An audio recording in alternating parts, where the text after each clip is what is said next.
ইয়াই হচ্ছে মারিফতের নামাজ। 24 ঘন্টা নামাজ পড়বেন, হাঁটতে চলতে সবসময় জিকির, কেউ যেন না জানে। এইভাবে চুপচাপ লাটা টান দিবেন নফস মুখানে, ইটা টান দিবেন দুধের মাঝখান থেকে ই, আবার বলার সময় ডান দুধের নিচের থেকে ই লা, হা বলার সময় মাথার তালুর দিকে খেয়াল করবেন, ইলাহা ইল্লাল্লাহ বলার সময় এখানে ধাক্কা দেবেন। এখন বলতে পারেন হুজুর এটা আপনি ঘুরে বের কি দরকার আছে, সোজা বললে কি হয়? আজকে আমি অতি সংক্ষেপে কিছু কথা বলতে চাই, তার মাঝে শরীয়তের নামাজের কথা বলবে এবং মারিফতের নামাজটা কি, কেমন ভাবে পড়তে হয় আমি স্পষ্টভাবে আপনার কাছে দলিল সহকারে বলে দেব। বুঝার মতো যেই জ্ঞান আছে সেইভাবে বুঝাইতে আমি চেষ্টা করব। আপনি বুঝবেন, আপনি তখনই ভাববেন যে আমার কথার মধ্যে কোনো ভুল আছে কিনা। আর যদি ভুল পরিলক্ষিত হয় আমাকে প্রশ্ন করবেন, ইনশাআল্লাহ আমি স্টেজে থেকে জবাব দেওয়ার চেষ্টা করব।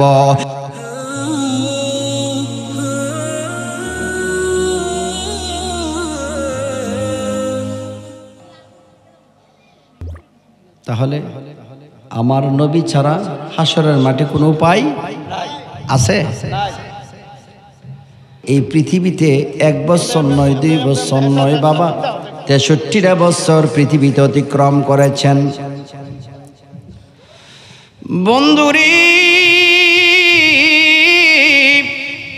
এই 63টা বছর আমার নূরের নবী, হায়াতুন নবী, জিন্দা নবীজি এই পৃথিবীতে থাকার সময় একটাই কাজ করে গেছেন, সেইটা হলো কোন কাজ করলে আমার উম্মত জান্নাতি হবে, কোন কাজ করলে আমার উম্মত কবরে হাসরে মিজানে নাজাত পাবে। এই কাজটা করার জন্য 63টা বছর আমার নবী কাজ করলেন। তার মধ্যে সর্বশ্রেষ্ঠ কাজ আমাদেরকে শিখাইলেন, বললেন আমার উম্মত যদি 5টা ওয়াক্ত নামাজ ওয়াক্ত মোতাবেক পড়ে রে, তো আল্লাহ রাব্বুল আলামিন এর বিনিময়ে দুনিয়া তো শান্তি দিবে, আখিরাতের ময়দানে জান্নাত দেবে। আল্লাহু আকবার। আমার নূরের নবী 63টা বছর কাজ করছে গো, একমাত্র উম্মতের নাজাতের জন্য। কোন কাজ করলে আমার উম্মতকে আমি নামাজি বানাতে পারবো, এই নামাজের জন্য নূরের নবী এত বেশি কষ্ট করলেন। তায়েফের ময়দানে যাই আমার নবীজি দান মুবারক, উহুদের ময়দানে জ্ঞান দান মুবারক শহীদ করলেন। তায়েফের ময়দানে পাথরের আঘাত সহ্য করেছেন শুধু উম্মতদেরকে নামাজ শিক্ষা দেওয়ার জন্য। আজকে উম্মত কোথায় আর নামাজ কোথায়? মসজিদের জায়গায় মসজিদ আছে, নামাজির সংখ্যা নাই। কথা বলেন ঠিক কিনা? এই অবস্থা যদি হয় তাহলে একদিন কবরের ডাক যেদিন আসবে, সেদিন কবরে গেলে আপনি আমি কি জবাব দেব? বন্ধুরে, এই নামাজটা আবার 2 প্রকার রে বন্ধু, একটা হলো শরীয়তের নামাজ আর একটা হলো মারিফতের নামাজ। আবার বলতে পারেন হুজুর শরীয়তের নামাজই তো মানুষে পড়ে না, মারিফতের কথা বাদ দেন না রে বন্ধু। না, একটা আরেকটার সঙ্গে ওতপ্রোতভাবে জড়িত। একটু দুরূদ শরীফ মহব্বতে অনেকে আসতেছে, আপনারা বসে যান। লা ইলাহা ইল্লাল্লাহ বলুন, লা ইলাহা ইল্লাল্লাহ, লা ইলাহা ইল্লাল্লাহ, লা ইলাহা ইল্লাল্লাহ মুহাম্মাদুর সাল্লাল্লাহু আলাইহি ওয়াসাল্লাম। তাহলে নামাজটা কয়টা বললাম? একটা শরীয়তের নামাজ আর একটা হলো মারিফতের নামাজ। বন্ধুরা আমার, আমি শরীয়তের নামাজ সম্পর্কে আগে বলি, তারপরে সংক্ষেপে বলবো, বুঝাইবার চেষ্টা করব, বোঝার চেষ্টা করেন। 1 নাম্বার নামাজ। নামাজের জন্য নবী আমার এত কষ্ট করলেন। বন্ধুরা আমার, সেই নামাজ মসজিদ আছে কিন্তু আমরা যাই না, অনেকে মসজিদে যাই না, মসজিদ থেকে দূরে থাকি, কিন্তু আজরাইল তো কাউকে ছাড়বে না। কথা বলো ঠিক কিনা? বন্ধুরে আমার, আল্লাহর নবী রহমাতুল লিল আলামিন বললেন, আরা আরাআইতুম লাউ আন্না নাহারান বিবাবি আহাদিকুম ইয়াগতাসিলু ফীহি কুল্লা ইয়াউমিন খামসান হাল ইয়াবকা মিন দারানি শাইউন ক্বালা লা ইয়াবকা মিন দারানি শাইউন ক্বালা ফাযালিকা মিসলু সালাওয়াতি খামসি ইয়ামহুল্লাহু বিহিন্নাইল খাতায়া। সাহাবীরা রে,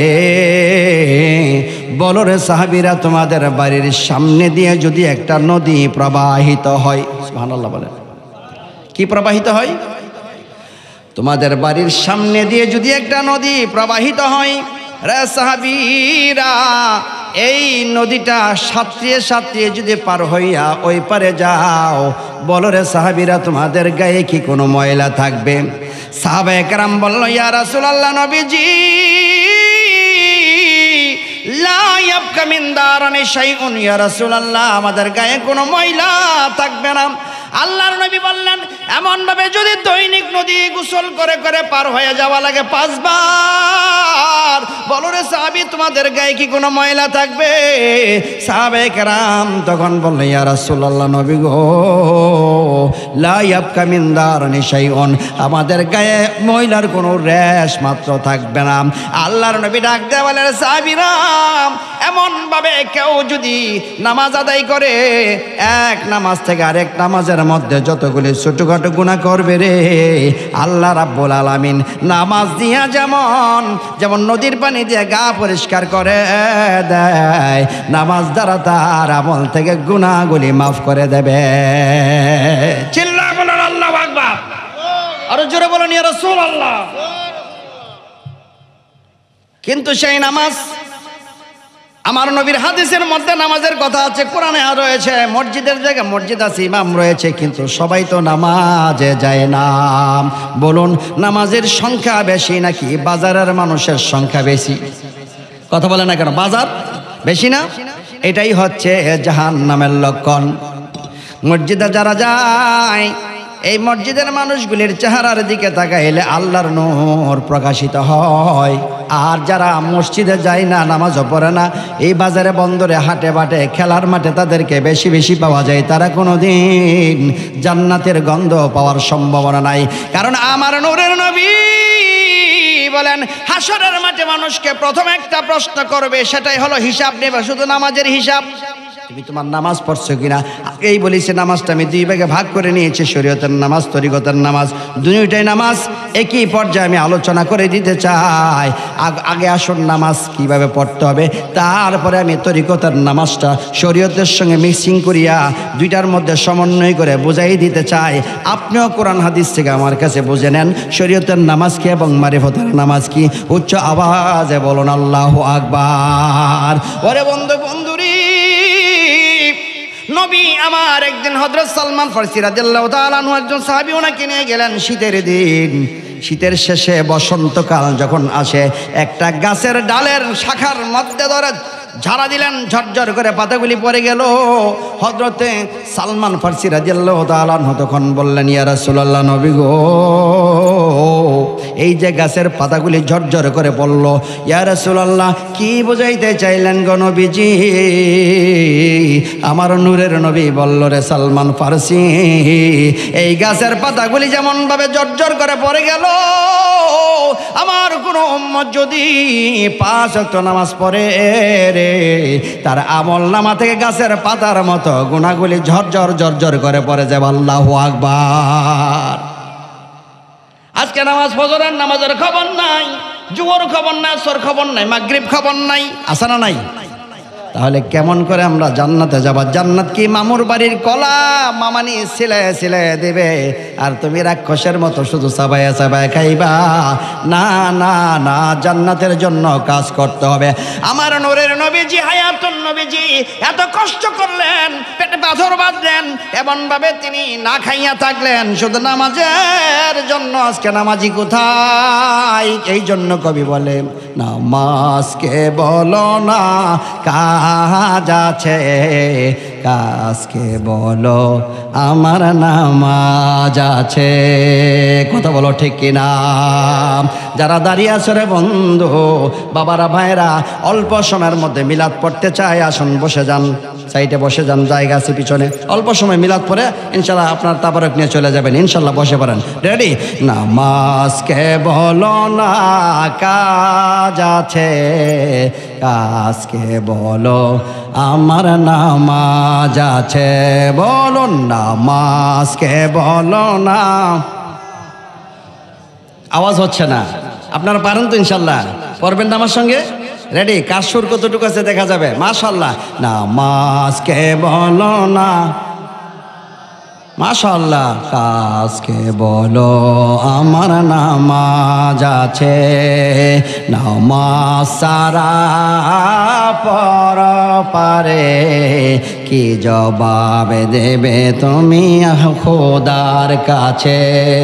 ফজর কাটে ঘুমের ঘরে, জোহর কাজে কাজে, আসর কাটে খেলাই দোলাই, মাগরিব মাঝে মাঝে, এশার সময় হয়ে এলে পিছে থাকো দুনিয়ার পিছে, দুনিয়ার পিছে পড়ে রইলা। এই দুনিয়ায় একদিন তোমার আমার সঙ্গে কি করবে? বেঈমানি করবে। যেদিন মানুষ মারা যাবে সেদিন এই দুনিয়া মানুষের সামনে কুৎসিত আকারে, কালো আকারে আসবে। মানুষ তখন বলবে আমি ভালো ছিলাম, ভালো কাজ করতে চাইছিলাম, কিন্তু এই দুনিয়ায় আমাকে ভালো কাজ করতে দেয় নাই। আমার আল্লাহ ডাক দেবে, রে দুনিয়া আজকে তোর বিরুদ্ধে এমন কথা বলে রে। দুনিয়া তখন জবান খুলে যাবে, জবানটা কইলা বলবে ইয়া রাব্বুল আলামিন, পরওয়ারদিগার, আমি সবসময় দৈনিক 3 বার তাকে সতর্ক করেছি, তাকে তোমার পথের প্রতীক হইতে বলেছি, কিন্তু এমন সে নরাদম তোমার পথের প্রতীক হয় না, সদা সর্বদা দুনিয়াদার হয়েছে। আল্লাহ বলে আমি বলেছি ওয়ামাল হায়াতুদ দুনিয়া ইল্লা লাইব ওয়া লাহবুন ওয়াদ দারুল আখিরাহ। আল্লাহু আকবার। ওয়ামাল হায়াতুদ দুনিয়া ইল্লা লাইব ওয়া লাহবুন ওয়াদ দারুল আখিরাহ খায়রুল লিল্লাযীনা ইয়াত্তাকুনা আফালা তাকিলুন।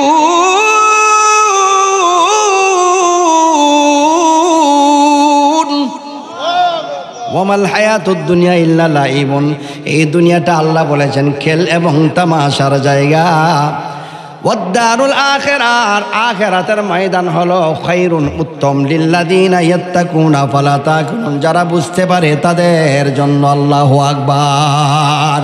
কিন্তু আজকে আমরা বুঝি না, আমরা দুনিয়াদার হয়েছি, দুনিয়ার প্রেমে মত্ত হয়ে গেছি। নামাজের সংখ্যা কম। কেউ যদি নামাজ আদায় করে তার মধ্যে যদি মিথ্যা কথা থাকে, নামাজটাকে মিথ্যা থেকে পরিবর্তন করে দেবে।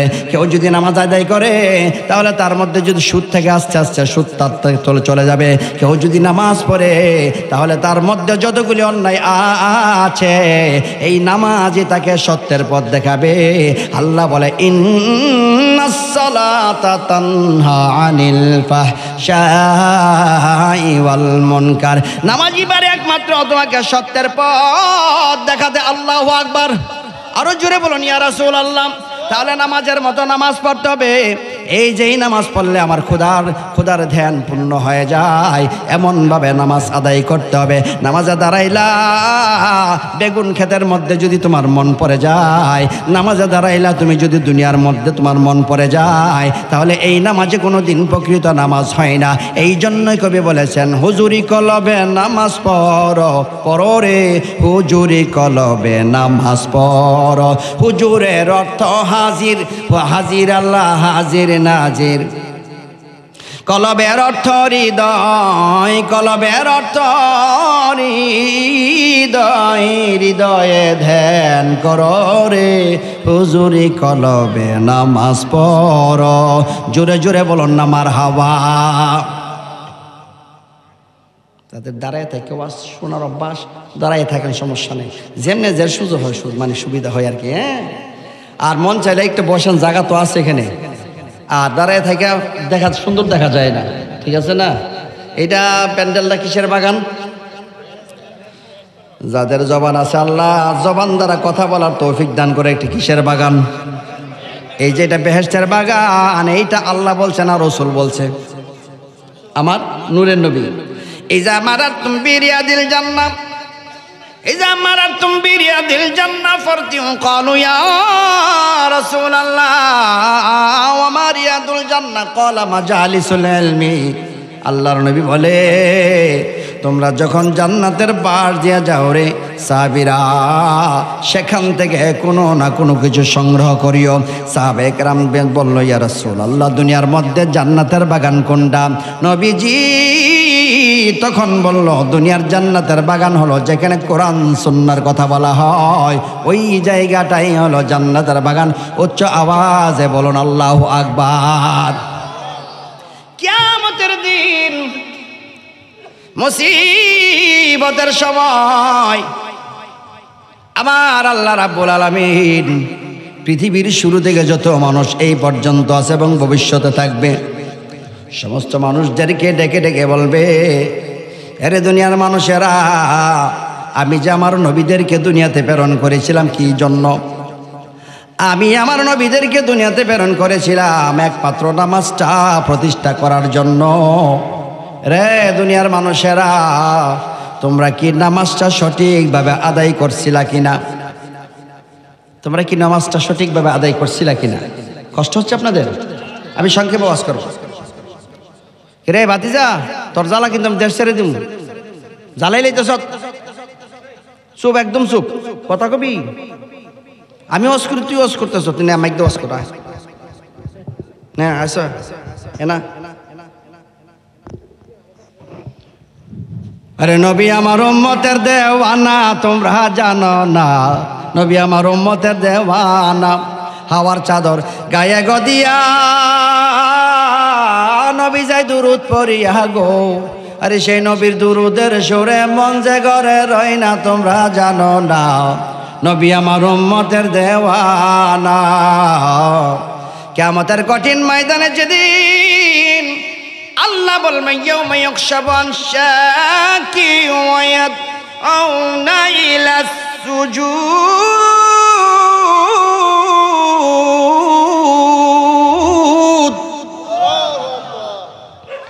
ফালা ইয়াস্তাতিউনা খাশিয়াতান আবসারুহুম তারহাকুহুম জিল্লাতুন وَقَدْ كَانُوا يَدْعُونَ إِلَى السُّجُودِ وَهُمْ سَالِمُونَ। কিয়ামতের দিন সূরা কালামের 42 নম্বর আয়াত আমার আল্লাহ বললেন, কিয়ামতের দিন যেদিন শুরু হয়ে যাবে গো, আমার আল্লাহ বলবে বান্দার, আরে আমার নবীরা গিয়েছিল দুনিয়াতে নামাজ শিক্ষা দেওয়ার জন্য। এরে আমার দুনিয়ার আমার বান্দারা, তোমরা কি দুনিয়ায় নামাজ আদায় করছিলে কিনা? এই নামাজ পড়ছো কিনা সেইটা আজকে এই হাসরের ময়দানে তুমি সেজদার মাধ্যমে দেখাইয়া দাও। আজকে হাসরের ময়দানে আমি মাবুদকে তুমি একটা সেজদা দিয়ে দাও। তখন সমস্ত মানুষ আমার আল্লাহকে সেজদা দেওয়ার জন্য অবনত হয়ে যাবে। যারা দুনিয়াতে নামাজ আদায় করেছে তারা সেদিন আমার আল্লাহকে সেজদা দিয়ে দেবে, কিন্তু যারা নামাজ আদায় করতে পারে না তারা সেদিন মাথা ঝুঁকাবে, কিন্তু তারা জমিনের মধ্যে তাদের মাথা ঠেকাইতে পারবে না। সেদিন প্রমাণ হয়ে যাবে তারা জাহান্নামে। আল্লাহ বলবে আজকে এই হাসরের ময়দানে যারা আমাকে সেজদা দিতে পেরেছ, প্রমাণ হয়ে গেল তোমরা দুনিয়াতে নামাজ আদায় করছো। আর যারা সেজদা দিতে পারো নাই, আজকে তোমাদের জন্য জিল্লতি। আজকে তোমরা আমার আরশের বাম দিক দিয়ে রওনা করো। আর যারা নামাজ পড়তে পারছো ডান দিক দিয়ে চলে যাও। যাদেরকে ডান দিক দিয়ে বলা হবে তারা ডান দিক দিয়ে যাবে, তারা জান্নাতি। আর যাদেরকে বাম দিক দিয়ে যেতে বলা হবে তারা জানবে তারা জাহান্নামী। কিন্তু তারা জাহান্নামে বাম দিক দিয়ে না গিয়া ডান দিক দিয়ে রওনা করবে। আমার আল্লাহ ডাক দেবে, বান্দারা রে, তোমাদেরকে বাম দিক দিয়ে যেতে বলা হয়েছে, আজকে জাহান্নামী, কেন তুমি বাম দিক দিয়ে যাও না? সে বলবে আমি বাম দিক দিয়ে গেলে তো জাহান্নামে যাব, আমি জাহান্নামে যেতে চাই না। আল্লাহ বলবে এই জায়গার মধ্যে কড়াই গন্ডাই হিসাব হবে, এক চুল পরিমাণ সামনে যেতে পারবে না। فَمَن يَعْمَلْ مِثْقَالَ ذَرَّةٍ خَيْرًا يَرَهُ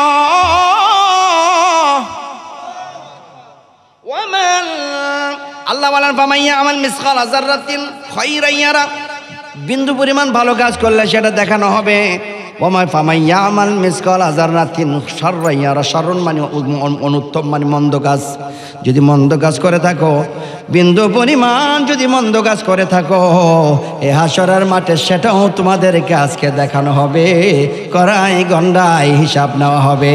আল্লাহু আকবার। কিন্তু নামাজের মসজিদের জায়গায় মসজিদ আছে, নামাজের সংখ্যা নাই, এত ওয়াজ শুনে কান দিয়ে ঢুকে ওই কান দিয়ে বের হয়ে যায় রে বন্ধু।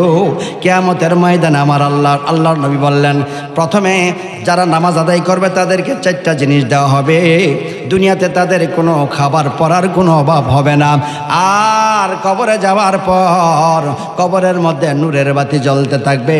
হাসরের মাঠ যেদিন শুরু হয়ে যাবে গো, সেদিন হাসরের মাঠে তার ওজনটা হবে ভারী এবং ফুলসেরাতটা দরদর করে পার হয়ে যাবে।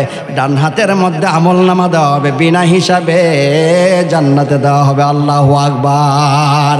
জান্নাত চাই কি চাই না? জান্নাত চাই কি চাই না? যারা জান্নাত চাই তো সবাই হাত তুলে দেখাবেন। নারে তাকবীর, নারে রিসালাত। আমরা সবাই জান্নাত চাই, কিন্তু জান্নাতের কাজ করতে হবে। আমার নবী এই জান্নাতের রাস্তা দেখানোর জন্য গো পেটে পাথর বাইদা তিনি যুদ্ধের ময়দানে গিয়ে যুদ্ধ পর্যন্ত করেছে। আমরা আজকে কোথায়? ওরে বন্ধুরি, এমন অনেক মানুষ আছে জীবনে কোনোদিন মসজিদের ভিতরে যায় নাই, মসজিদের চেহারাটা দেখে না। আছে না নাই? বহুত মানুষ আছে সূরা ফাতিহা পড়তে জানে না, কালেমা শরীফটাও সঠিকভাবে পড়তে জানে না। কোন প্রকারের মুসলমান? মসজিদের ভিতরে একবার একটা গরু যায় গিয়া, পিছনে নামাজ শুরু হয়েছে, জামাত চলছে, পিছনে একটা গরু ভিতরে ঢুকে গেছে গিয়া পিছনে পায়খানা করে দিছে। ইমাম সাহেব নামাজ শেষ করে মারাত্মক ডাক দেয়া করে, কি মিয়া তোমার গরু মসজিদের ভিতরে ঢুকে পায়খানা করে দিয়েছে, দেখে রাখতে পারো না গো হুজুর? গরুটা যে একটা আওয়ান, গরুটা যে একটা জানোয়ার, এটা না, এটা মসজিদের ভিতরে ঢুকে পড়ছে, বুঝতে পারে নাই এটা যে মসজিদ, সে বুঝতে পারে নাই। আমি বুঝের মানুষ গো হুজুর, জীবনে কোনো দিন দেখছেননি আমাকে মসজিদের ভিতরে প্রবেশ করতে? হে বুঝের মানুষের লেগে মসজিদে ঢুকে না, গরু আওয়ান মসজিদে ঢুকছে, এর লেগে হের ধারণা। আল্লাহ কয় আমার ফেরেশতারা তোর নামটা সুন্দরভাবে খাতায় লিখে নিয়েছে। সেই কারামান কাতিবিন লেখক 2 জন ফেরেশতা তোর নাম লিখে নিয়েছে। হাসরের ময়দানে আই, কবরের থেকে তোকে হেমটা ডাল দেওয়া শুরু হবে। জোরসে মারো হেইয়ো, কথা বলো ঠিক কিনা? মায়ের একটা মালিক করবে না, বিশ্বাস না হয় ময়রা টেস্ট করে দেখো, কবরে যাওয়ার পরে গুতানি ছাড়া আর কোনো রাস্তা নেই। কথা বলো ঠিক কিনা? এই জন্য রে বন্ধু, বাঁচার যদি চাও, নারী হও, পুরুষ হও, বৃদ্ধ হও, ছোট হও, বড় হও, সবাইকে আমার আল্লাহর কাজ করে যেতে হবে, আমার আল্লাহকে ডাকতে হবে। এই ডাকার জন্য নবীগণ আসছে দুনিয়াতে ডাক শিক্ষা দেওয়ার জন্য। তুমি আমার আল্লাহকে ডাকো না, তুমি মসজিদে যাও না, নামাজ আদায় করো না, তুমি কোন প্রকারের মুসলমান? আহাম্মদি সুরতে নামাজ পড়ো রে হুজুরি কলবে নামাজ পড়ো। আহমদি সুরতে নামাজ পড়ো রে হুজুরি কলবে নামাজ পড়ো। জোরে জোরে বলো না মারহাবা। এবার বলুন কে কে নামাজ পড়বেন না? হাত তুলতে চাইছিল। এবার বলুন কে কে নামাজ পড়বেন না? খুঁজতে আস্তে করে স্প্রিংয়ের মতো নিচে নামাই লইছে, মানে ঝুসে খুশ হারাই ফেলাইছে। এত নামাজ পড়ার দরকার আছে, এটা সবাই জানে। দরকার না শুধু নামাজ, জান্নাতের কি আসসালাতু মিফতাহুল, যারা মিফতাহুন শব্দটা হলো চাবি। নামাজ হচ্ছে জান্নাতের চাবি। এমন কোনো মানুষ নাই যে জান্নাতে যেতে পারবে নামাজ ছাড়া। তবে নামাজটা 2 প্রকারের। শরীয়তের নামাজ কোরআন হাদিস অনুযায়ী এই নামাজটা রুকু সেজদার মাধ্যমে আপনি নামাজ আদায় করবেন। কিন্তু মারিফতের নামাজটা কি, এটা সংক্ষেপে বলবো, শেষে বুঝাই দেব, দুটোটা সমন্বয় করে দেব। কোরআন থেকে আমি দলিল দেবো ইনশাল্লাহ, কষ্ট হবে আপনাদের।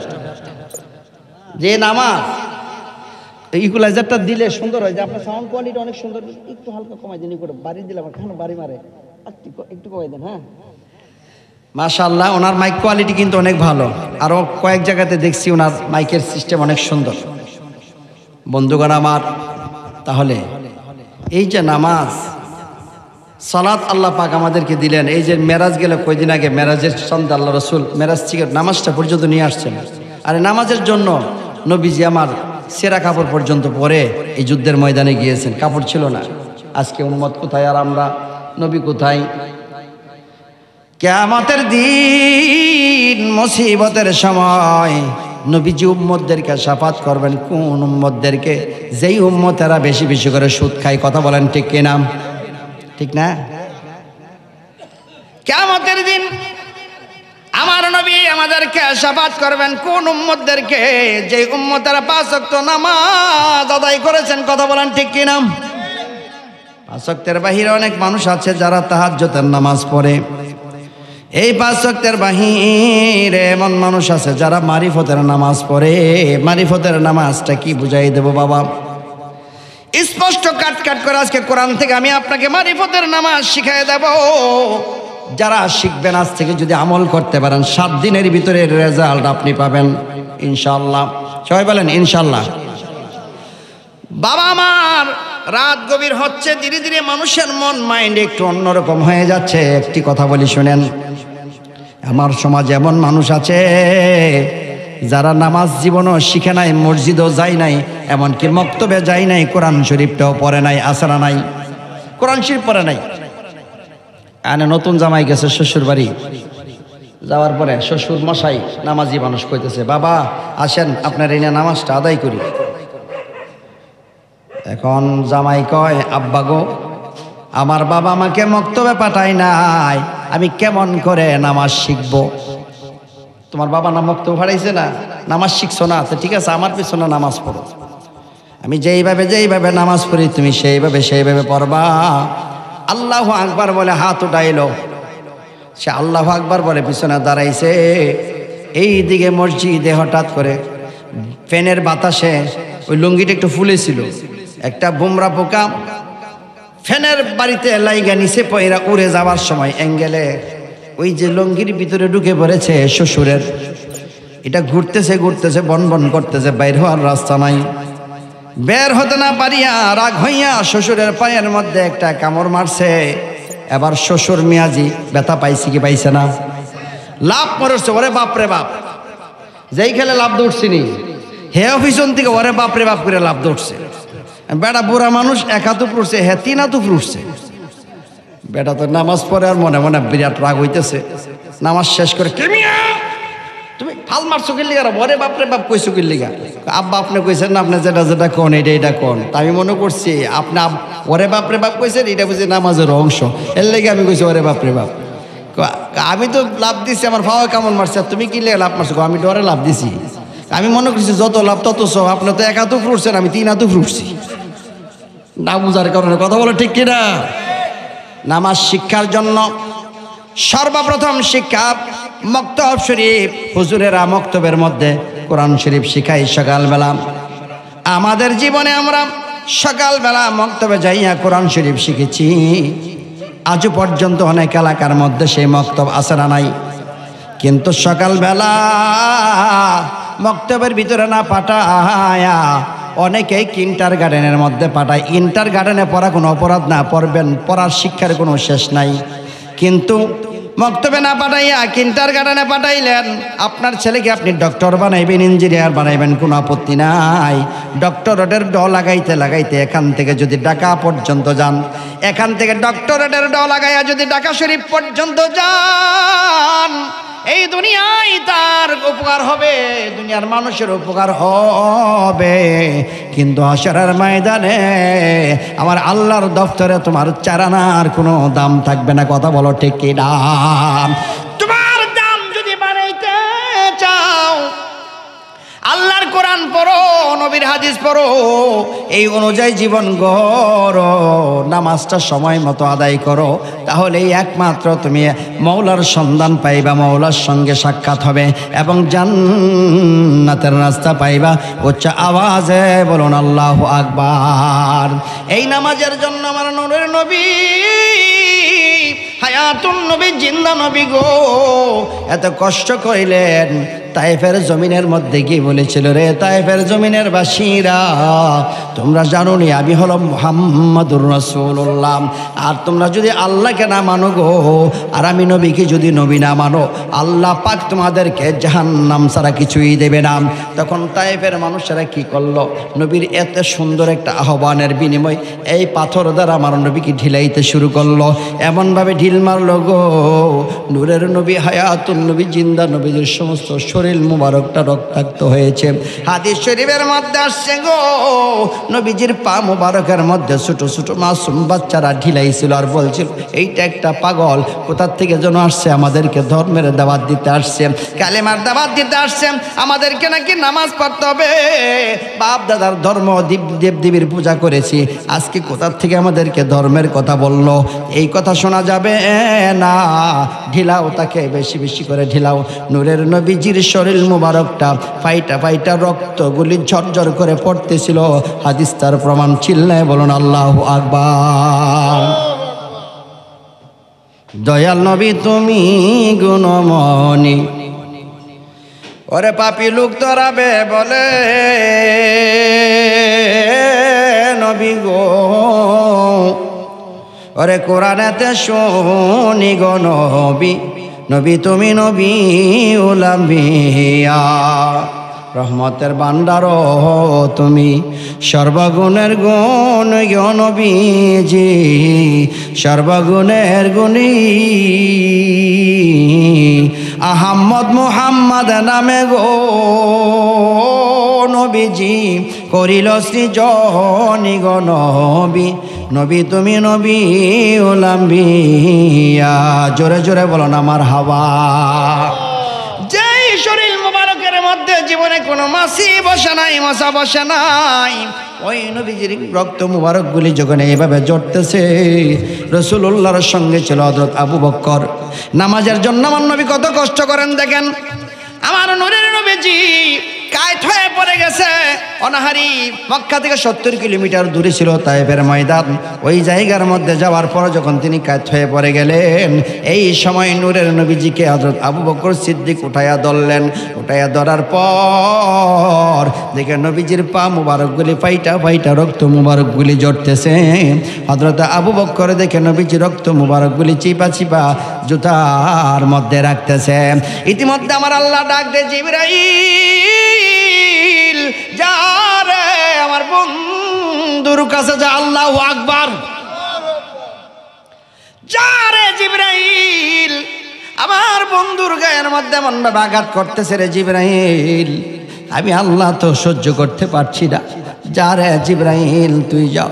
জিবরাইল আলাইহিস সালাম আয়েশা বলে, ইয়া রাসূলুল্লাহ, নবী গো, ও দয়ার নবীজি, আমাকে হুকুম দেন গো নবীজি, আমার 6600 পাখা আছে, আমার 6600 পাখা দিয়া এই তায়েফের ময়দানের মধ্যে গো এমনভাবে আমি পিটাইতে শুরু করব, এই জমিনের মধ্যে আমি একটা মানুষও জিন্দা রাখবো না। আল্লাহু আকবার। নবী আমার উম্মতের দেওয়ানা, হাওয়ার চাদর গায়ে গদিয়া নবী যাই দুরুদ পড়িয়া গো।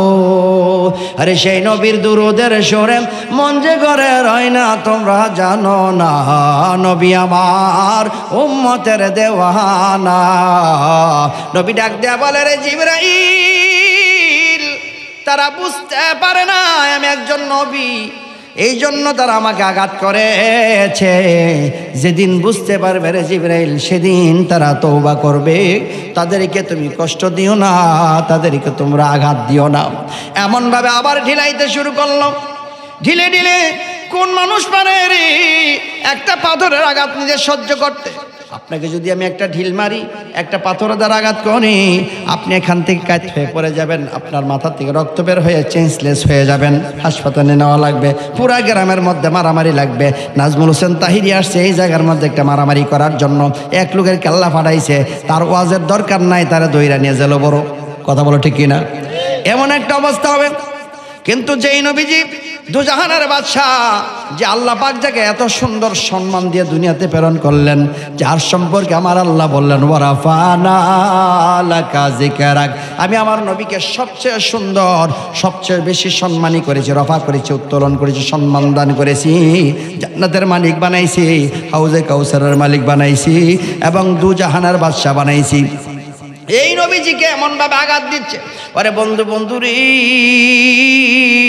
কিছুক্ষণ পর আবার জিবরাইল আসছে গো, আয়েশা বলে ইয়া রাসূলুল্লাহ, নবী গো আমাকে হুকুম দেন গো নবীজি, আমি উহুদ পাহাড়কে এক হাতে নেব, আমি তোর পাহাড়কে এক হাতে নেব, দুইটা পাহাড়কে দুই হাতে লইয়া এই তায়েফের ময়দানের মধ্যে এমনভাবে ডলা মারব গো, এই জায়গার মধ্যে একটা মানুষও জীবিত থাকবে না। নবী আমার ডাক দেয়া কয়, জিবরাইল আজকে যদি তুমি তাদেরকে মেরে ফেলে দাও, আমার আল্লাহ তোমাকে গজবের জন্য দুনিয়াতে প্রেরণ করে নাই, আল্লাহ পাঠাইছে আমাকে, ওয়ামা আরসালনাকা ইল্লা রাহমাতাল লিল আলামিন। আল্লাহ আমাকে পাঠাইছে রহমত হিসাবে। আমি শুধু মুসলমানদের জন্য রহমত নাম, গোটা পৃথিবীর ভিতরে যত মানুষ আছে, জিনপুরি, দেও, দানব, বৃক্ষ, তরুলতা বৃক্ষ, যা কিছু আছে সব কিছুর জন্য রহমত। খুদার খুদাইত্ব যতটুকু জায়গার মধ্যে, আমার আল্লাহ আমাকে ততটুকু জায়গার ভিতরে রহমত বানাইছে। কথা বলো ঠিক কিনা? ওরে রহমতে আলম নবী নূরে মুজাসসাম, বলো না রহমতে নূরে মুজাসসাম, সাহাবীরা আতর বানাই ওই নবীজির গাম। চিনো জানো মানো কেমন আমার নবীজি, যাহার পাগল চন্দ্র সূর্য তারকারাজি, মন রে আরো শুনবানি সুন্দর কাহিনী বাবা, আরো শুনবানি সুন্দর কাহিনী, জান্নাতের রুমে রুমে লেখা নবীর নাম, জান্নাতের রুমে রুমে লেখা নবীর নাম। কথা বলেন ঠিক কিনা? জান্নাতের প্রত্যেকটা রুমের মধ্যে আমার নবীর নাম আছে। জিবরাইল আলাইহিস সালাম এবার চলে গেলেন। নবীজি রক্ত মুবারক গুলি চিপি চিপি যখন জুতার মধ্যে রাখতেছেন গো, জিবরাইল হযরতে আবু বকর সিদ্দিক তখন ডাক দেয়া বলে, ইয়া রাসূলুল্লাহ, নবী গো এই রক্ত মুবারকগুলি কেন গো নবীজি আপনি জুতার মধ্যে রাখতেছেন? জুতাটা একটু বাঁকা ছিল, নরম ছিল, এরকম রাখলে এটা থাকতো। এই রক্ত মুবারক আপনি জমিনের মধ্যে ঢেলে দেন। নবী আমার ডাক দেয়া কয়, রে জিবরাইল, হযরত আবু বকর নবীর সঙ্গে থাকো তুমি, নবী চিনহ না। আবু বকর, আমি নবীজির নূর, এই নূরের এই একটি ফোঁটা রক্ত যদি এই তায়েফের জমিনের মধ্যে পড়ে রে, তায়েফের জমিনের মধ্যে একটা ভূমিকম্প তৈরি হবে, এই জায়গার মধ্যে একটা মানুষও জিন্দা থাকবে না। আজকে যদি সবাই মারা যায়, কালকে আমি কার কাছে ধর্মের দাওয়াত দিতে আসব? কেমন মায়া ছিল আমার নবীর মধ্যে। পাহাড়ের উপরে দাঁড়ায় বলে, মক্কার কাফিরেরা শোনো, আমি যদি বলি তোমাদের পিছনে একদল শত্রু তোমাদেরকে ধাওয়া করতেছে, তোমরা বিশ্বাস করবে? কাফেরেরা তখন বলল, আপনি মুহাম্মদ, আপনি সিদ্দিক, আপনি সত্যবাদী, কোনোদিন আপনি মিথ্যা কথা বলতে পারেন না। এই কথা যখন বলল, নবীজি তখন বলল, তাহলে আমি একটা সত্য কথা বলি তোমাদেরকে। কি কথা? এই যে পাহাড়ের পিছনে যদি একদল শত্রু তোমাদেরকে আঘাত করে, তোমরা যদি এটা বিশ্বাস করো, তাহলে এর চেয়ে বড় সত্য কথা হলো, তোমরা যদি আল্লাহকে আল্লাহ না মানো আর আমি নবীকে যদি মুহাম্মদ না মানো, তাহলে তোমরা জাহান্নামে যাবে। কথাটা বলতে দেরি হয়েছে, একটা পাথর লইয়া নবীজির আপন চাচা আবু লাহাব একটা পাথর লইয়া নবীজির বুকের মধ্যে পাথর দ্বারা ঢিল মারছে। নবীজি এই পাথরের আঘাতে কাঠ হয়ে পড়ে রইলেন গো। আমার আল্লাহ ডাক দেয়া কয়, জিবরাইল, আমার কেউ বিরোধিতা করলে আমি আল্লাহ তাকে দুনিয়াতে ছাড় দেই, কষ্ট দেই না, ধরবো আমি হাসরের ময়দান। কিন্তু আমার বন্ধুকে যদি কেউ কষ্ট দেয় রে, আমি আল্লাহ সহ্য করতে পারি না। আর জিবরাইল এখনই আয়াত শরীফ নিয়ে চলে যা, পাঠিয়ে দিলেন আয়াত শরীফ আবু লাহাবের বিরুদ্ধে। তাব্বাত ইয়াদা আবি লাহাবি ওয়া তাব, ধ্বংস হয়ে যাক আবু লাহাবের ওই দুইখানা হাত, যেই হাত দ্বারা নবী মুহাম্মদুর রাসূলুল্লাহর বুকের মধ্যে আঘাত করেছে। এইভাবে যখন আল্লাহ পাক আয়াত নাজিল করে দিলেন, সাহাবায়ে কেরাম খুশি হয়ে গেল। কোন পাশানি রে মারিলে পাথর, ও আমার নবীজির বুক ভেঙে যায়। কান্দিয়া কয় হে আউলিয়া তারা, এতিম বাকে করিল রে কোন পাশানি রে, মারিলে পাথর, ও আমার নবীজির বুক ভেঙে যায়। তিনি কেমন মায়ার নবী দেখেন। সাহাবায়ে কেরাম এই আয়াত শরীফ নাজিল হওয়ার পর সূরা আল-হাব তেলাওয়াত করার পর সাহাবায়ে কেরাম কিছু বলতে চান?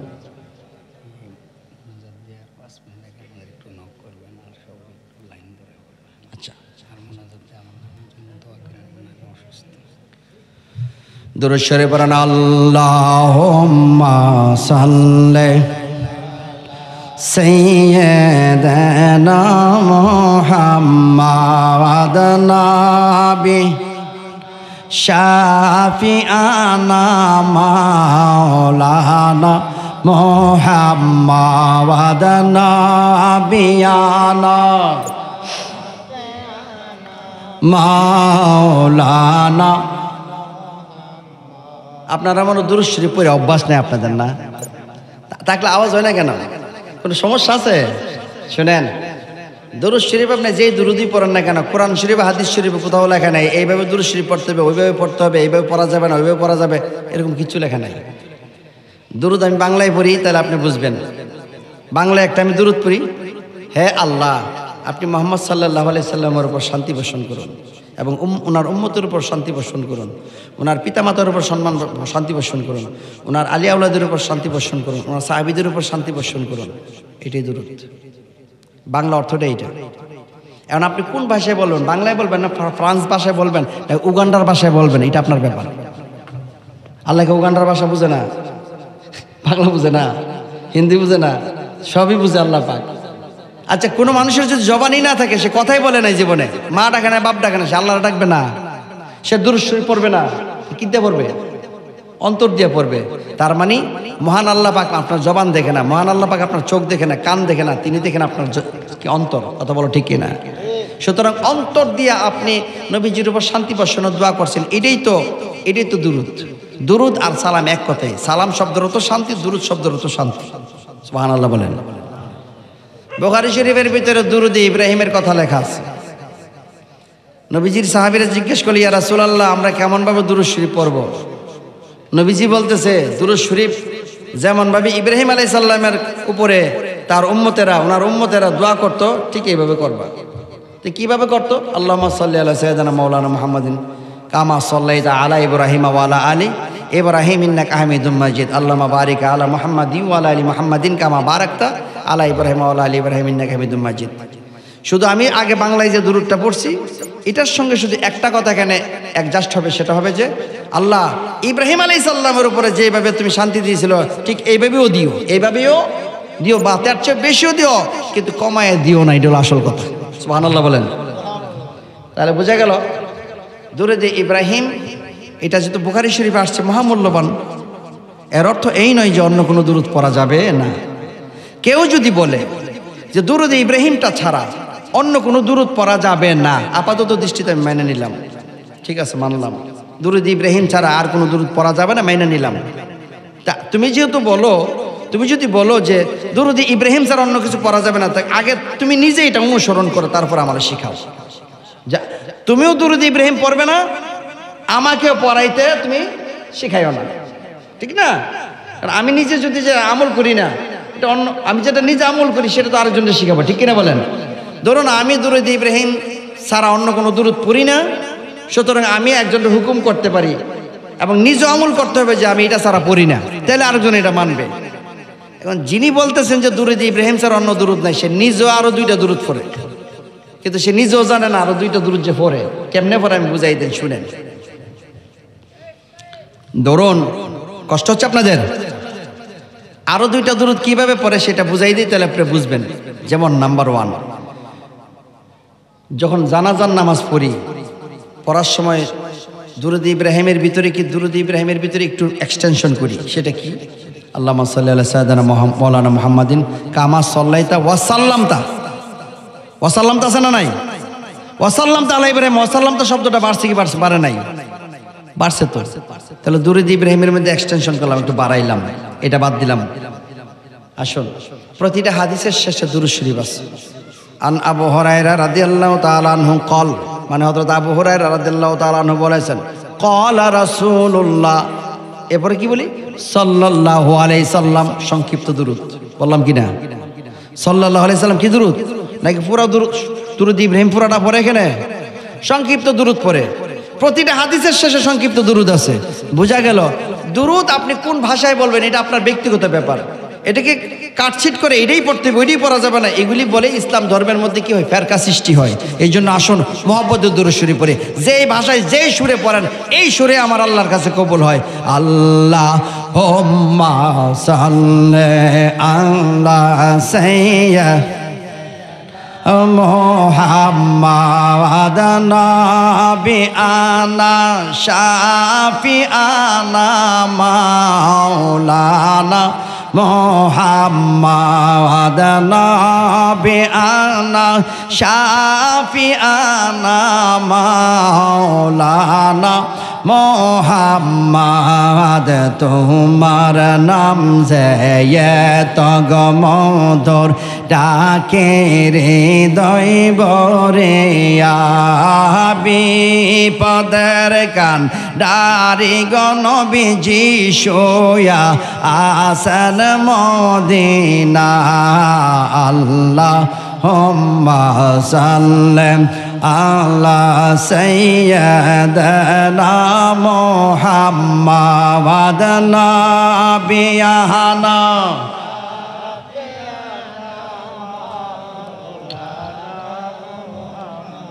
যখন আয়াত নাজিল হলো তাব্বাত ইয়াদা আবি লাহাবি ওয়া তাব, ধ্বংস হয়ে যাক আবু লাহাবের ওই 2 হাত, যেই হাত দ্বারা আমার নবীকে আঘাত করেছে।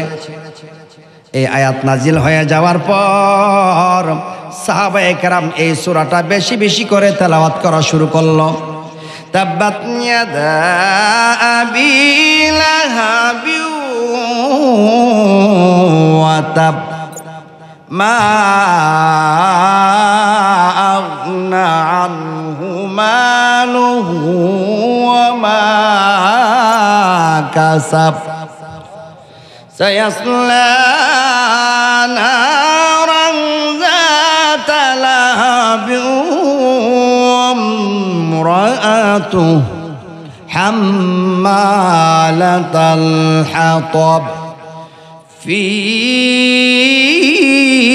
জিদিহা হাবলুম মিন মাসাদ। আল্লাহু আকবার বলেন। এই সূরা যখন আবু লাহাবের বিরুদ্ধে নাজিল হয়েছে, সাহাবায়ে কেরাম এই সূরাটা বেশি বেশি করে তেলাওয়াত করা শুরু করেছে। কারণ আমার নবীকে পাথর দ্বারা আঘাত করেছে, তাদের অন্তরে কষ্ট লেগেছে, এই জন্য তারা বেশি বেশি করে তেলাওয়াত করে। আমার নূরের নবী ডাক দেয়া বলে, সাহাবীরা রে, এই সূরাটা তোমরা বেশি বেশি তেলাওয়াত করিও না। কারণ হলো, যদিও আমার আল্লাহ আবুল আহাবের বিরুদ্ধে এই আয়াত নাজিল করেছে। কিন্তু আবুল আহাব আমার চাচা, জাননি রে সাহাবীরা, আমি যখন ছোট ছিলাম আমার বাবা দুনিয়া থেকে অনেক আগে বিদায় নিয়েছে। আমার মা 6 বছর বয়সে দুনিয়াতে বিদায় নিছে গো। হযরত আমার চাচা আবুল আহাব আমাকে লালন পালন করেছে, আদর করেছে, বাজারে নিয়ে গেছে, কাপড় কিনে দিয়েছে। আমার চাচা যদিও একজন কাফের মুশরিক, কিন্তু আমাকে তো আদর করেছে। আমার চাচার বিরুদ্ধে যখন আয়াতটা পড়ো রে, আমার চাচার কথা মনে হয়ে যায়। আল্লাহু আকবার। যিনি পাথর দ্বারা আঘাত করলেন তাকেও তিনি ক্ষমা করে দিয়েছি, তিনি হল আমার নবী। ওই নবীজি নামাজের জন্য কষ্ট করলেন, ওই নবীজি রোজার জন্য কষ্ট করলেন, ওই নবীজি পাথরের আঘাত সহ্য করলেন। আজকে নামাজের সংখ্যা নাই, সুদের তো এখন আর কেউ খায় না, সবাই ভালো মানুষ হয়ে গেছে। কথা বলো ঠিক কিনা? এই সুদ আছে না নাই? মিথ্যা কথা আছে না নাই? গীবত আছে না নাই? পরের বাড়ির জায়গাটা জোর করিয়া বাস কৌশল করে বাটপারি কইরা দখল করা আছে না নাই? এগুলি বড় শান্তি, এগুলি রহমত। কথা বলেন ঠিক কিনা? শান্তি না? এটা সবার আগে না? পরের জায়গা পরের জমি ঘর বানায় আমি রয়, আমি তো সেই জায়গার মালিক নয়। কয় হাত জায়গা তুমি নিবা? কিয়ামতের দিন আল্লাহ রাব্বুল আলামিন 7 তবক জমিন জুলাইয়া দিবে যারা পরের জায়গা দখল করেছে। নবী আমার বলছেন, তোমার বাড়িতে যেই ঘর বানাইছো সেই ঘরের পানি যেন অন্যের জায়গার মধ্যে না পড়ে। তোমার জায়গা এমন ভাবে রাখবা যেন তোমার জায়গাতে তোমার কি পড়ে? পানি পড়ে। তুমি যদি অন্যের জায়গাতে তোমার ঘরের পানি চালের পানি পড়ে, তাহলে তোমার নামাজ আর বাজারের ঠোঙ্গা এক সমান। ঠোঙ্গা দিয়ে যেমন একটা মাল আনলেন, এটা টিস্যু পেপার, এই টিস্যুটা আনলেন ঠোঙ্গার ভিতর ভরে, আনার পর টিস্যু ব্যবহার করার পর ঠোঙ্গা যত সুন্দরই হোক না কেন, এটা কোনো কাজে লাগবে? এমনভাবে নামাজ পড়লেন, রোজা রাখলেন, হজ করলেন, যাকাত দিলেন রে বন্ধু, কিন্তু আপনি পরের সম্পদ মাইরা খাওয়া ছাড়তে পারলেন না, মিথ্যা কথা ছাড়তে পারলেন না, গীবত করা ছাড়তে পারলেন না। আপনার নামাজ আর গীবত সমানের সমান, মানে সমান সমান, প্লাস মাইনাস মিলে সমান, 0 হয়ে গেছে, কিচ্ছু নাই। কি হয়ে গেছে? 0 সমান হয়ে গেছে। এই জন্য নবীজি বলেছেন, আমার উম্মতদেরকে আমি বলি, তোমরা সুদ খাবে না, ঘুষ খাবে না, মিথ্যা কথা বলবে না, চুরি করবে না, ডাকাতি করবে না। এই শোনেন, আরেকটা কথা বলি, হক হলো 2টা। কয়টা? 2টা হকের মধ্যে 1 নম্বর হক হলো হক করলাম আমার আল্লাহর হক। আল্লাহর হকের মধ্যে আছে নামাজ, রোজা, হজ, যাকাত, এগুলি আল্লাহর হক। আর হক কুন্নাস 2 নম্বর মানুষের হক। এই মানুষের হকটা হচ্ছে মানুষের সম্পদ নষ্ট না করা, মানুষকে কষ্ট না দেওয়া, মানুষের সঙ্গে মিথ্যা কথা না বলা, মানুষের গীবত না করা, মানুষের ক্ষতি হয় এমন কাজ না করা। কিয়ামতের দিন আমার আল্লাহ বলবে, রে বান্দা, তুমি মানুষের হক মেরেছো, তুমি আমার হকও মেরেছো। আমি আল্লাহ হাসরের ময়দান তোমাকে মাফ করতে পারি যদি তুমি কোনো মানুষকে ক্ষতি করে থাকো, মানুষের হক মেরে থাকো, বোনের হক মারছো, ভাইয়ের হক মারছো, বাবার হক মারছো, স্ত্রীর হক মারছো, যেইভাবে তুমি হক মেরেছো, এই হাসরের ময়দানে আমি আল্লাহ তোমাকে মাফ করব না। কেন কেন কেন? এই জন্য যে আমি যেমন তোমার ভিতরে আছিলাম, এমনভাবে ওই বান্দাটার ভিতরে আমি ছিলাম। তুমি যেমন আমার বান্দা, সে আমার বান্দা। সুতরাং তুমি যার হক মেরেছো, আজকে হাসরের মাঠে যদি তার কাছ থেকে তুমি মাফ না নিতে পারো, আমি আল্লাহ তোমাকে মাফ করব না। আল্লাহু আকবার। হক মাফ চাইলে আমার হক আমি মাফ করবো, কিন্তু তোমার আল্লাহর হক, মানে বান্দার হক যদি নষ্ট করো, সেটা আমি মাফ করব। সুবহানাল্লাহ বলেন। ইসলাম ধর্ম কত সুন্দর। আজকে ইসলামের রীতিনীতি সব ভুলিয়ে আমরা বহু দূরে চলে গেছি। সেই জন্য প্রায় সময় বলে থাকি, এক ছাত্র আর এক উস্তাদ বের হয়ে গিয়েছে ঘর থেকে। কোথায় গেছে? তিনি গেছেন, ছাত্র শিক্ষক 2 জনে। কষ্ট হয় আপনাদের? ছাত্র আর শিক্ষক। ছাত্র বলতেছে, বাবা, শিক্ষক বলতেছে, বাবা ছাত্র, তুমি যে প্রতিদিন বাড়ি থেকে টিফিন খাবার নিয়ে আসো, এই খাবারটা আমার কাছে খুব মজা লাগে, তুমি আমার জন্য নিয়ে আসো আগামীকাল। ছেলে বাড়ি থেকে মাকে বলে, মা গো, স্যার বলেছে আমার স্যারকে নাকি একটু পায়েস রান্না করে দেওয়ার জন্য। তো স্যারের পায়েস রান্না করে দিছে। এই পায়েস নিয়ে ছাত্র যখন যায়, যাওয়ার সময় এই পায়েসটা স্যারের কাছে নিয়ে টিফিনের সময় দিছে। স্যার খায় আর আহ কি মজা, আহ কি মজা, প্রতিদিন এমনভাবে মজা মজা করা করি, তুই খাস আমার দেশ না? স্যার মজা আরও লাগতো উপরের শটটা যদি কুত্তা না খায় ফেলাইতো। উপরের শটটা আছে না, কুত্তা খেলিছে। বেয়াদব, তুই কুত্তা ছাটা জিনিস আমার খাওয়াইছিস, কই পাইছিস? কুত্তা আছে না, আমি রাস্তার মধ্যে খেলতেছিলাম, বাচ্চারা খেলে, এই সময় মানে খাবারটা পাশে রাইখা খেলতে গেছিলাম, এই সময় কুকুর এসে উপরের শটটা খাইলিছে। স্যারে খুব রাগ হইছে। স্যারে ছেলের কয়েকটা বাড়ি দিছে। বাড়ি দেওয়ার পর আর ছেলেটা কোনো কাঁদে না, দুইটা হাত এইভাবে দিয়ে রাখছে, কারণ অপরাধ করেছে। স্যারে মারতেছে, সমস্যা নাই। হঠাৎ করে তার হাত থেকে এই যেই পাত্র দিয়ে খাবারটা আনছিল, এটা ছিল একটা মাটির টুলি, হাত থেকে পরে ঠুস করে ভেঙে গেছে। তখন ছেলেটা হাউমাউ করে কাঁদতেছে। স্যার বলতেছে, এতক্ষণ মারলাম, কাঁদলি না, তোর কোনো কষ্ট লাগলো না, আর টুলিটা পরে ভেঙে গিয়েছে, তুই কাঁদলি। 5 টাকা দামের টুলি ভাঙছে, তো কি হয়েছে, টাকা নিয়ে যা। স্যার গো, ও স্যার, 5 টাকার টুলি হলে ওইটা আমার কাছে বড় মূল্যবান। বলে কেন? এই টুলিটা আমার বাড়িতে আমার দাদি আছে, বৃদ্ধ মানুষ, আমার দাদি এত বৃদ্ধ, টুলিটা আমার দাদির বড় প্রয়োজনীয়। টুলির জন্য আমার দাদি আমাকে মারবে কেন? এই টুলিটা আমার বৃদ্ধ দাদি ঘর থেকে রাতের বেলা বের হতে পারে না, প্রস্রাবে ধরলে এই টুলিটার মধ্যে প্রস্রাব করে, টুলির মধ্যে প্রস্রাব করে। এই টুলি হে ভালো করে দইয়া পায়েস আনছে স্যারের লাগিয়া, আবার মাঝখানে কুত্তারা হয় আনছে। সমস্যা কয়টা? বোঝা গেল আমাদের মধ্যে ইসলাম ধর্ম নামে মাত্র আমরা আছি, মানে বোতলের উপর দিয়ে লেগে রাখছে ইন্টারন্যাশনাল মধুর দোকান, মধুর লেবেল লাগাই রাখছে, ভিতরে বিষ ভরে রাখি আমরা। এই হচ্ছে আমাদের অবস্থা। এই কারণে মহান আল্লাহ পাক আমাদের দোয়া কবুল করে না। এই জন্য আমাদের মধ্যে অনেক সমস্যা। খুলুসিয়তভাবে যদি আবাদত না করতে পারি তাহলে কোনো কাজে আসবে না। এই জন্য নিজে সবসময় আমার ব্যক্তিগতভাবে যদি আমি আমার নিজের কোনো ক্ষতি করি, এটা হলো ভিন্ন বিষয়, কিন্তু মানুষের যদি ক্ষতি করি তাহলে অনেক সমস্যা। এই জন্য বন্ধুরা আমার, কষ্ট হয়েছে আপনাদের? সর্বশেষ এই কথাটাই বলতে চাই যে আল্লাহর বন্ধুরা আমার, আল্লাহ বলে আমি মানুষকে সৃষ্টি করেছি ভীতু প্রকৃতিতে। 2 নাম্বার, মানুষ কৃপণ হয়ে যায় ধন সম্পদ পাইলে। 3 নাম্বার, মানুষের আরেকটা সমস্যা, বিপদে পড়লে হাই হুতাশ করে। সমস্যা কয়টা বলল? 3টা। ইন্নাল ইনসানা খুলিকা হালুয়া। রাব্বুল আলামিন, আমি আল্লাহ রাব্বুল আলামিন মানুষকে দুর্বল আকৃতিতে সৃষ্টি করেছি। 2 নাম্বার, মানুষ যখন বিপদে পড়ে তখন হাই হুতাশ করে। ওয়াইজা মাসাহুল খায়রু মানুয়া, আর যখন সে ধনী হয়ে যায় সে কৃপণ হয়ে যায়। কিন্তু এক প্রকারের মানুষ আছে, ধনী হইলেও কৃপণ হয় না, বিপদে পড়লেও হাই হুতাশ করে না, এবং ভয় পায় না কোনো কাজে। কোন প্রকারের মানুষ? এরপরের জায়গায় আল্লাহ পাক আয়াতের মধ্যে বলেন ইল্লাল মুসাল্লিন, যারা হলো মুসল্লি তারা। প্রশ্ন আসতে পারে মুসল্লি কারা? যারা মসজিদে নামাজ আদায় করে তারা মুসল্লি।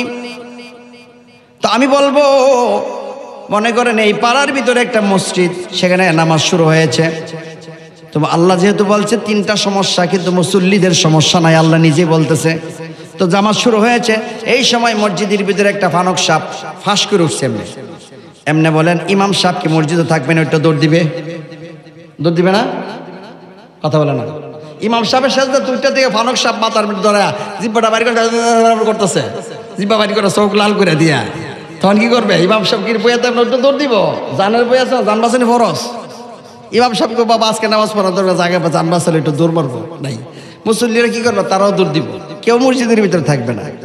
ধরুন একটা রাস্তা, এমন রাস্তা অনেক লম্বা, হাওরের উপর মানে বন্দরের উপর দিয়া, রাস্তার পাশে একটা গোরস্থান আছে।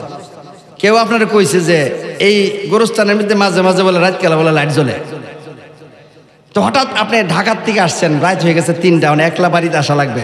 গোরস্থানটার কাছে আসার সময় যদি মনে পড়ে গোরস্থানটার কথা, আপনি আমাদের আইবেন না, ওদিকে ঘুরে যাবেন। কে লেগা?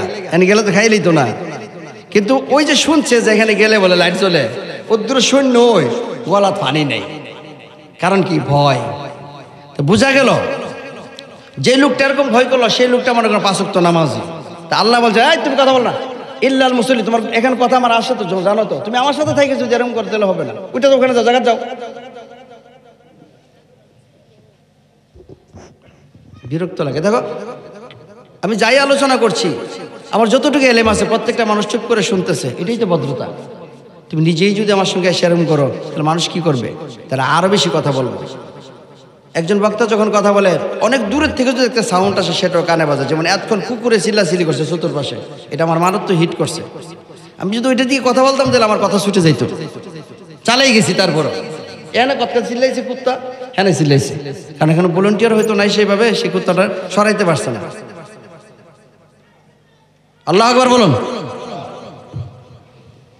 তো এখানে খুব গভীর আলোচনা চলতেছে এই মুহূর্তে, এটাই শেষ ওয়াজ। আল্লাহ বলেন ইল্লাল মুসল্লিন, মুসল্লিদের মধ্যে এই সমস্যাটা নাই। মুসল্লি কারা? আমরা যারা যারা মসজিদে নামাজ পড়ে। আমি এটাও বলতেছি যে এখন একটা মসজিদে সাপ আয়া ঢুকছে, নামাজ চলতেছে, এই সময় তো সবাই দূর দিবে। তা আল্লাহ যে বলছে মুসল্লিদের কোনো ভয় নাই, তাই মসজিদে নামাজ তো সব দূর দিবে, তাহলে ভয় তো আছে দেখা যাইতেছে। আল্লাহ তো মিথ্যা কথা বলে না, আল্লাহ বলছে ভয় নাই। তা আপনি মসজিদের ভিতরে গেছেন, সেখানে ভয় দেখতেছি আমি আছে, একটু বাইরে গেছেন সবাই, আল্লাহ তো মিথ্যা কথা বলে না। সমস্যাটা কোথায় তাহলে? এরপরে আমার আল্লাহ বলেন নামাজির সংখ্যাটা কেমন হবে তার বর্ণনা এরপরে আয়াতে বললেন, আল্লাযীনা হুম আলা সালাতিহিম দায়িমুন, যারা তাদের নামাজ সার্বক্ষণিক পড়ে। কখন পড়ে? সারাক্ষণিক পরে। সারাক্ষণটা কি? সূর্য উঠায় থেকে সূর্য অস্ত, আবার সূর্য উঠো, এই যে 24টা ঘন্টা, এটাকে সার্বক্ষণিক বলে। 24 থেকে একও বাদ দেওয়া যদি আপনি 23 করেন, 1 ঘন্টা আপনি বাদ দিতে পারবেন না, পুরাটার নাম হলো সার্বক্ষণিক। আল্লাহু আকবার বলেন। আল্লাহ বলছেন তাহলে ভয় করে না নামাজিরা? নামাজি কেমন হবে? যারা সার্বক্ষণিক নামাজ পড়ে। সর্বক্ষণ মানে কি? 24 ঘন্টা। কোনো মানুষ 24 ঘন্টা মসজিদে গিয়ে নামাজ আদায় করতে পারবে না। খাবার আছে, ঘুম আছে, স্ত্রীর সঙ্গে দেখা আছে, ছেলে মেয়ের লালন পালন আছে, ব্যবসা বাণিজ্য আছে। আল্লাহ তো বলছে 24 ঘন্টা নামাজ যারা পড়ে তারাই হলো একমাত্র ইমানদার। তার আর ভয় নাই, চিন্তা নাই, তারা জান্নাতের আশা করে না, জাহান্নামে যাওয়ারও ভয় করে না। আল্লাহ বলে আমার এমন কত বান্দা আছে যারা আমাকে ভয় করা থেকে ভালোবাসে বেশি। এই প্রকারের বান্দারা যারা 24 ঘন্টা নামাজ পড়ে।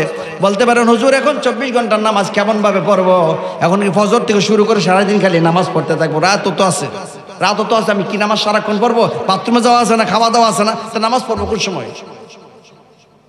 এই নামাজ হচ্ছে ভালো করে খেয়াল করেন। আপনি যখন নামাজে গেলেন মসজিদে, আল্লাহু আকবার কাকে ডাকলেন? আল্লাহকে ডাকলেন।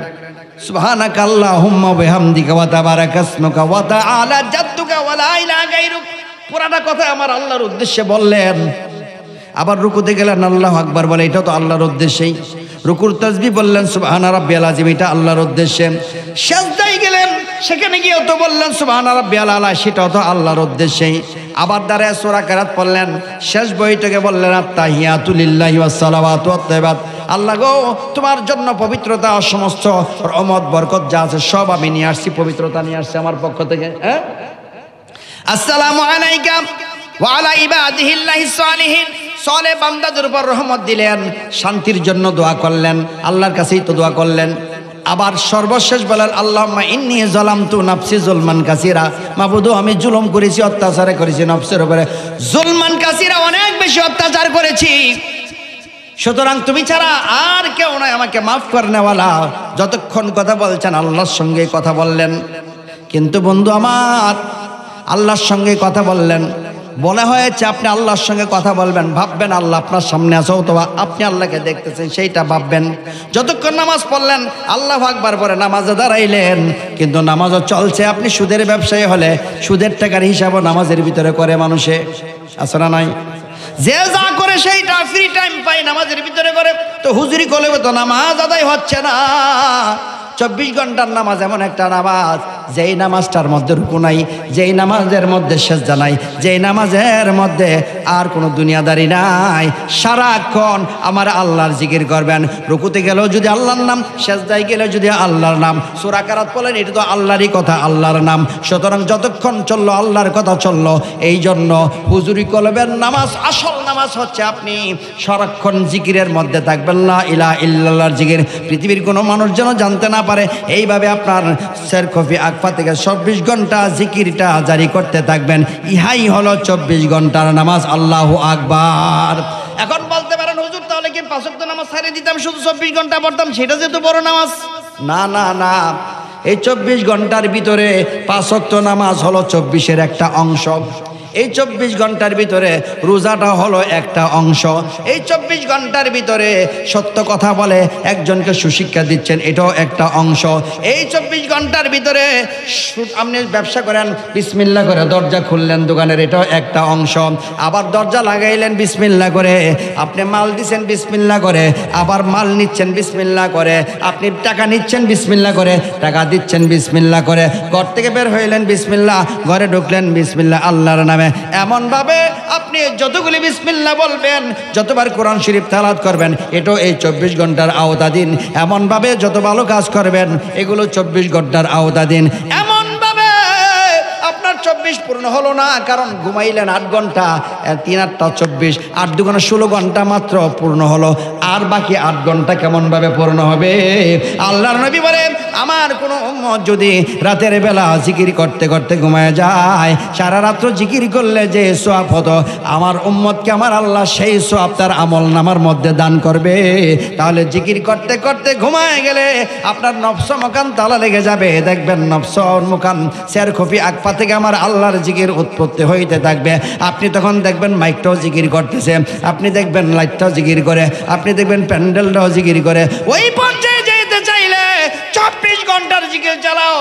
আল্লাহ এই জন্যই বলেছে, এই প্রকারের ইমানদাররা, এই প্রকারের নামাজিদের কোনো ভয় নাই, চিন্তা নাই। হাসরের মাঠে জাহান্নামের চিন্তাও তারা করে না, কারণ তারা বলে আমি হাসরের ময়দানে আমি কি জান্নাত চাইবো আর জাহান্নাম চাইবো?